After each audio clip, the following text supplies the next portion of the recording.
नमस्ते सदा वत्सले मातृभूमि।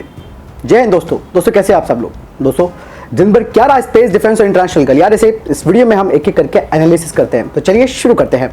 दूसरे अगर सबसे पहले डिफेंस अपडेट की बात करते हैं तो वो चीन को लेकर आ रही है। पूर्वी लद्दाख में लगातार चीन भारत को भड़काने वाली कार्रवाई कर रहा है। एक तरफ उसने एलएसी में टेंशन क्रिएट कर रखी है, तो वहीं दूसरी तरफ गुजरात से सटे पाकिस्तानी एयरबेस पर अभ्यास के लिए अपने फाइटर जेट्स और सैनिकों को भेज रहा है।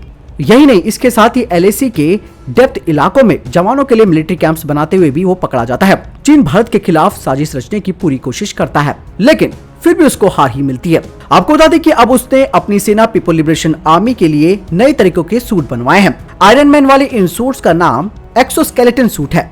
चीन के सैनिकों ने इन सूट्स को पहनना शुरू कर दिया है और तिब्बत के नागरी बॉर्डर पर तैनात जवानों को ये सूट मिले हैं। इन सूटों के जरिए ऊंचाई वाली जगहों पर चीनी सैनिकों को पहले के मुकाबले अधिक फायदा मिलेगा। दोस्तों चीनी सरकार का भोपू ग्लोबल टाइम्स के विशेषज्ञ कहते हैं कि एक्सोस्केलेटन सूट सैनिकों के कई मिशन में लाभकारी होगा।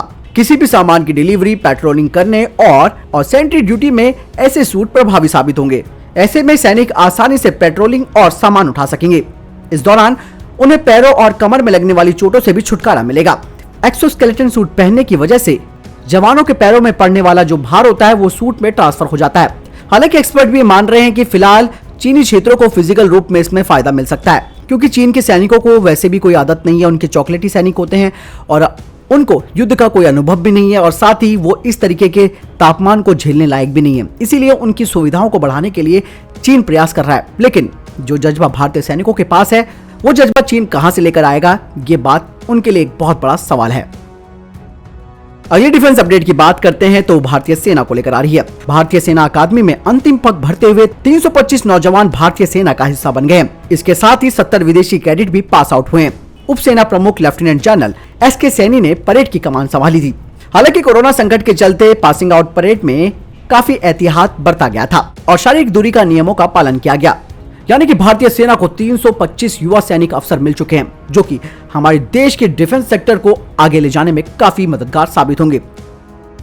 अगली खबर की बात करते हैं तो विदेश मंत्रालय को लेकर आ रही है। पूर्वी लद्दाख में चीन के साथ गतिरोध लगातार बना हुआ है। ऐसे में विदेश मंत्री एस जयशंकर ने कहा कि इस साल कुछ घटनाएं विचलित कर देने वाली हुई। उन्होंने अपने रुख के चलते कुछ बुनियादी चिंताओं को उठाया। साथ ही उन्होंने कहा कि दूसरे पक्ष ने उन समझौतों का पालन नहीं किया। जब विदेश मंत्री से बात पूछी गई कि वास्तविक नियंत्रण रेखा में गतिरोध कब खत्म होगा, तो उन्होंने कहा कि मैं इस बारे में कोई भविष्यवाणी नहीं करना चाहूंगा। विदेश मंत्री ने कहा कि एलएसी पर जो कुछ हुआ वो किसी भी लिहाज से चीन के हित में नहीं है। इस गतिरोध के चलते लोगों की भावनाओं पर प्रतिकूल असर पड़ा है। साथ ही जयशंकर ने आगे बताया कि वास्तविक नियंत्रण रेखा का सम्मान होना चाहिए, इसीलिए हम वहां पर मौजूद हैं। आगे उन्होंने बताया कि ये हमारे धैर्य की परीक्षा हो रही है। मुझे पूरा विश्वास है कि हम इस राष्ट्रीय सुरक्षा चुनौती से अच्छी तरह से निपट लेंगे। अगली खबर की बात करते हैं तो वो एचएएल को लेकर आ रही है। एचएएल ने 140वां RD-33 सीरीज 3 इंजन को, जो कि मिग 29 में लगाया जाता है, उसे इंडियन एयरफोर्स को सौंपा है और इस निर्माण को एक मील का पत्थर भी माना जा रहा है। एचएएल RD-33 MK का निर्माण करता है और यह RD-33 की तुलना में अधिक थ्रस्ट प्रदान करता है। इस इंजन से लैस फाइटर जेट को विमान वाहक डेक पर सुरक्षित रूप से उतारा जा सकता है और ये एक गर्म जलवायु में कुशलता पूर्वक अपने कॉम्बैट रोल कर सकता है। इंजन में सिस्टम्स होते हैं जो इसकी इंफ्रारेड और इसकी ऑप्टिकल विजिबिलिटी को भी कम करते हैं। आपको बता दें कि एचएएल ने 2006 में रूस के लाइसेंस के आधार पर किल्मोव RD-33 टर्बोफैन इंजन बनाने के लिए करीबन $275 मिलियन की डील की थी, जो कि मिग 29 फाइटर प्लेन्स के रिफर्बिशमेंट प्रोग्राम का हिस्सा है, जो कि भारतीय वायुसेना का है। दोस्तों पे अगले डिफेंस अपडेट की बात करते हैं तो वो भारतीय सेना को लेकर आ रही है। पूर्वी लद्दाख में चीन के साथ जो तनाव चल रहा है, ऐसे में अब पानगर पश्चिम बंगाल आधारित माउंटेन स्ट्राइक कोर यानी कि MSC अपनी तोपखाना ब्रिगेड प्राप्त करने के लिए तैयार है।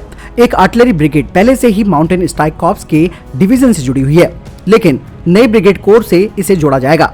आपको बता दें कि एक डिवीजन 3 ब्रिगेड का गठन किया जाता है, जिसमें आमतौर पर अन्य तत्वों के अलावा बख्तरबंद, पैदल सेना और तोपखाने की यूनिट शामिल होती हैं।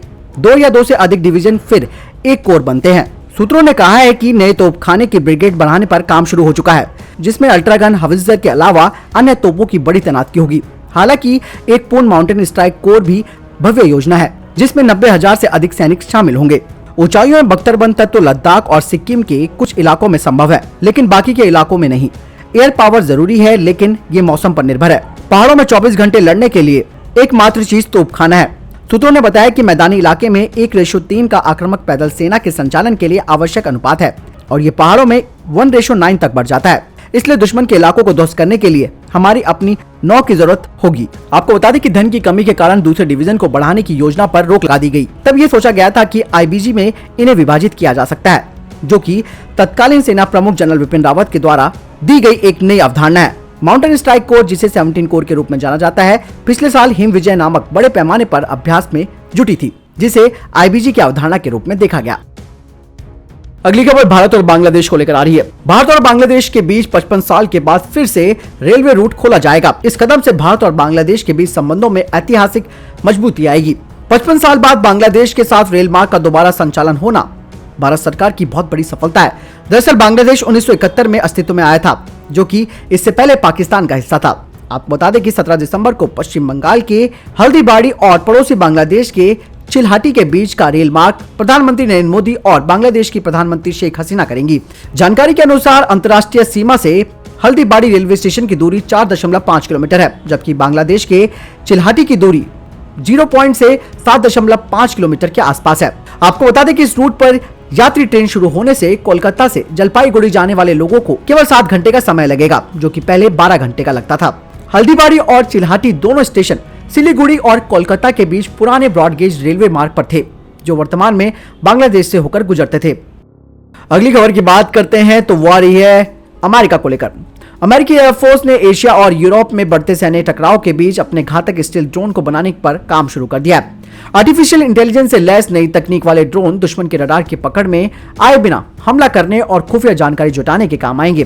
पहले हुए हवाई युद्ध अभ्यास के दौरान भी आर्टिफिशियल इंटेलिजेंस तकनीक से लैस ड्रोन्स ने साबित किया है कि वे इंसानों से बेहतर प्रदर्शन कर सकते हैं। सबसे खास बात यह है कि अन्य ड्रोन्स की तरह इनको उड़ाने के दौरान कोई भी इंसान ऑपरेट नहीं करेगा। US air force life management centre यानी कि AFLMC 2021 की गर्मियों में एक और परीक्षण किए जाने के लिए प्रोटोटाइप बनाने के कामों पर ध्यान दे रही है। इसके तहत अमेरिकी डिफेंस कंपनी बोइंग को $25.7 मिलियन, जनरल एटॉमिक्स को $14.3 मिलियन और क्रेटोस अनमैन्ड एरियल सिस्टम को करीबन $37.8 मिलियन की राशि दे दी गई है। और ये ड्रोन अमेरिका के स्काईबर्ग वेनगार्ड प्रोग्राम का हिस्सा होंगे। इस प्रोग्राम के तहत ये ड्रोन युद्धकाल में इंसानी पायलटों को हवा में मजबूती प्रदान करेंगे। इनकी सहायता से अमेरिका अपने दुश्मनों पर भारी पड़ सकता है।